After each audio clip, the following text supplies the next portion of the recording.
मालूम है कि आने वाला समय और आने वाला दिशा क्या होने जा रही है।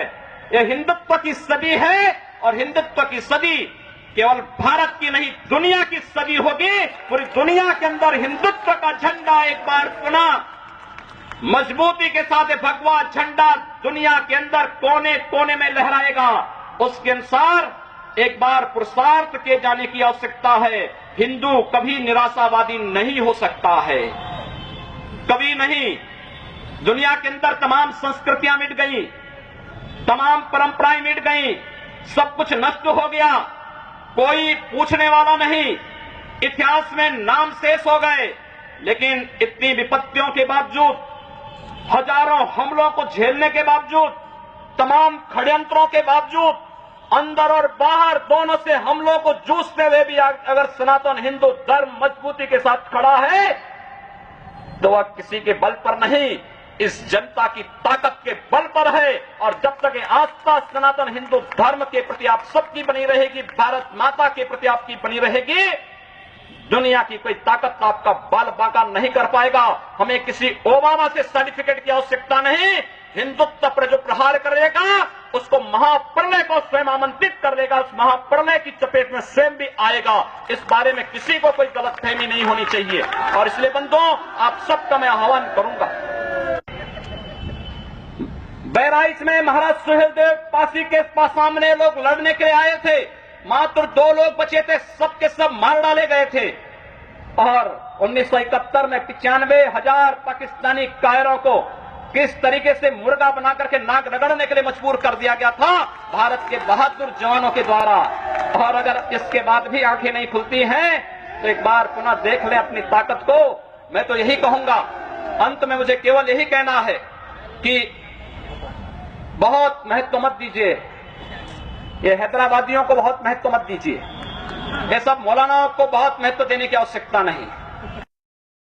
माई का लाल भारत माता की जयकार करने में कोताही नहीं बरतेगा, मना नहीं कर सकता। शिवली जैसे कॉलेज या किसी मदरसे में कोई व्यक्ति इनकार नहीं कर सकता। और अगर उसके बाद अगर किसी ने इस जनपद के अंदर या पूर्वी उत्तर प्रदेश के अंदर कहीं भी किसी संस्थान में भारत माता की जय और वंदे मातरम गाने पर प्रतिबंध लगाने का प्रयास किया तो अपनी ढांचीकरण ढांचों को ढाने का कार्य भी इसी तो पाकिस्तान समर्थक तत्व बेमौत मारे जाएंगे, उनको कोई बचाने वाला नहीं मिलेगा। हम कहना चाहते हैं जिन्हें पाकिस्तान प्यारा है वे पाकिस्तान में जाएं।